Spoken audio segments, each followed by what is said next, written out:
Child. He moves around too much.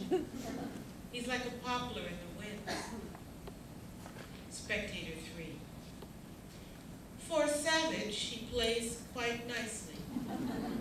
As for his figure, tall, slim, dare I say, elegant, I heard he was a charmer, but never thought chimney soot applied to countenance could be considered handsome. Spectator 2.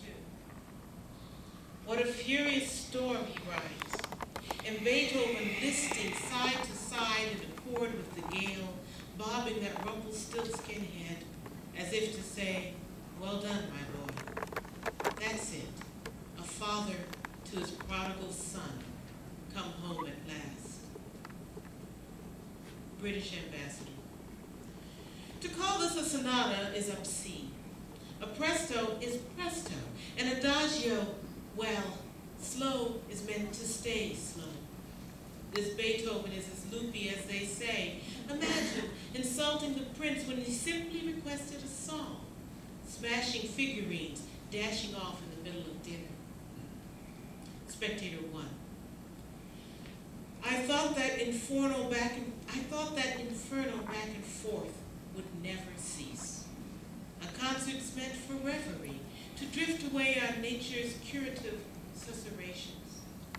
Ah, a theme in variations. That's more like it. Child. I like his waistcoat. How can he see out from all that darkness?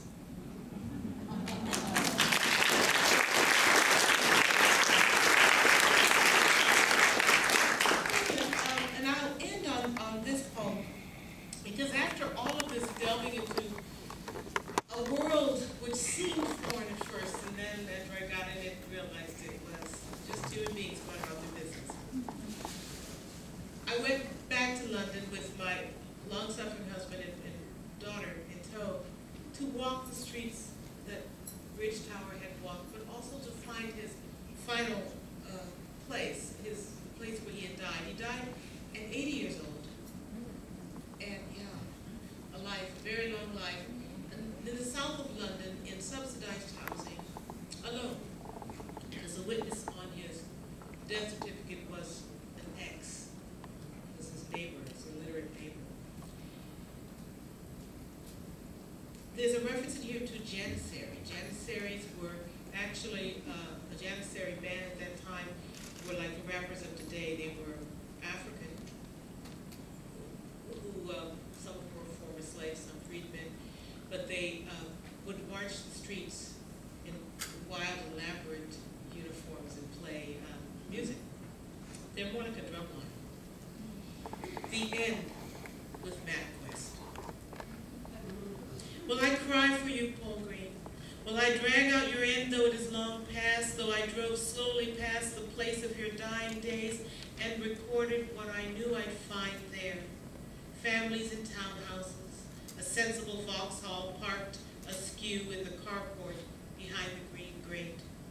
Will I tell you, whispering to no one in particular, how even the street signs seemed greasy and that it was raining, Natch? And whenever I tried to focus on the thought of you laid out in one of those miserable victory cottages, no turrets, no gilded palms, no jiggling regions, I had to do something, crack a joke, or snap another useless photo of the Bellington Primary School.